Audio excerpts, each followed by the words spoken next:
It was an unusual one, where a lady from Dublin had come to Galway. She was in her hotel room with her boyfriend. She didn't know him that long. They had a row. He ended up assaulting her, beating her up. She fled out of the room. She just bolted out of the hotel room, downstairs, very upset now, very upset. Straight into her car, drove out of the hotel, down the road.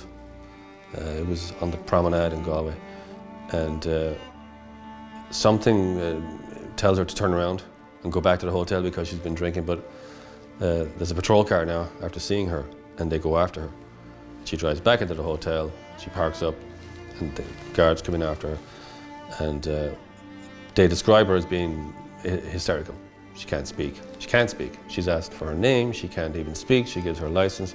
She tells them that she's just been assaulted by her boyfriend.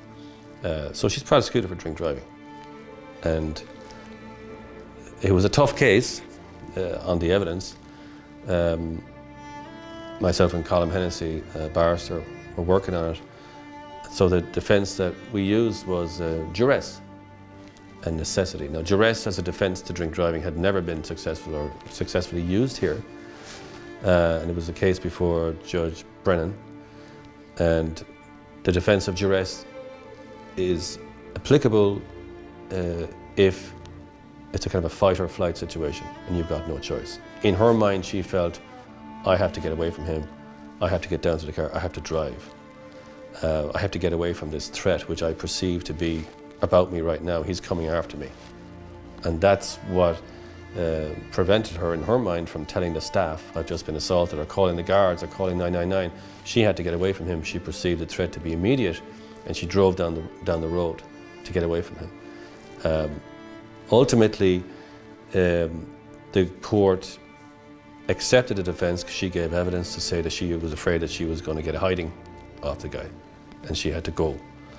And she accepted that she had been drinking and she was driving, but she felt that she had no choice but to go. In that moment, in her mind, that's what she reasonably felt.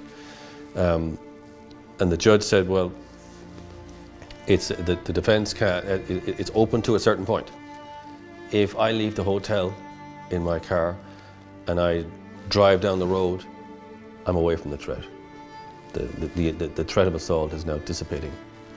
If I continue to drive, I can't rely on the defence of duress because I can't reasonably say that the threat is active. Had she continued to drive to Dublin, which is where she was from, that defence wouldn't have been open to her. But she came back to the hotel, and so it was still operating. And it was an unusual case. The guards accepted she had been assaulted. She did tell them she had been assaulted. They offered to remove him from the hotel because he was there. They said that he had come to the guard station when she was in there. He was hanging around outside, and they would have removed him if she had wanted to. So they were aware of an incident. It wasn't something she was concocting.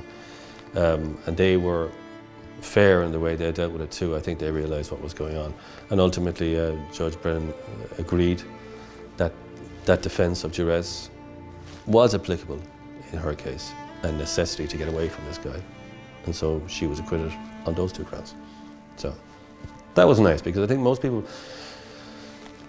seeing that, and even the guards, would agree that that was the right thing, the fair thing. You know, again, it comes down to that kind of stuff, you know. Nobody likes unfairness.